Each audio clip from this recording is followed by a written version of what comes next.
With the cameras on our phones, we can take nearly unlimited pictures. That wasn't always the case. Local 3's Haley Schoengart traveled to Calumet to show us how one person is preserving and restoring history one photo at a time.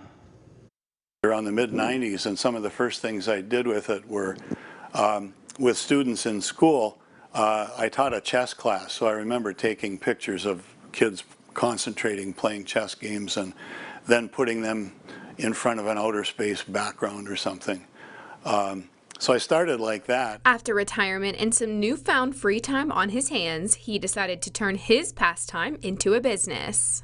What I do is I digitize analog media, meaning anything like a photograph, a negative, a slide, an old document. I can scan these, restore them, improve their look, put them back to how they would have looked when they were new, and then make digital files for customers. And often people want reprints of things like that too. You can find images that have crossed through Red Jacket Media Studios all over the UP. From Calumet to the National Ski Hall of Fame, looking in a museum at a flawless finish, you would never know the condition of the original image.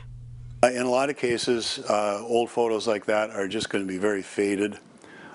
So the exposure and color, if they're a color photo, can be returned to what it should be.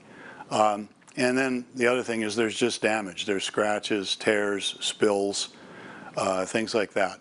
And so almost always that kind of damage can be fixed and the image can be improved, either a little or a lot.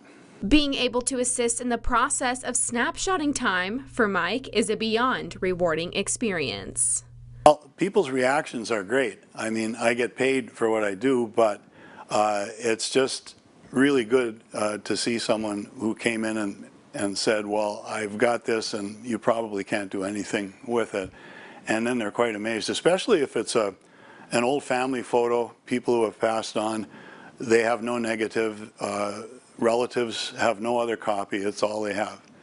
And so I've literally had photos torn to pieces, brought in a little Ziploc bag and pieced it back together. And it's not perfect, but it's better than they thought was possible. So it's enjoyable to see that. Reporting in Calumet, Haley Schoengart, Local 3 News.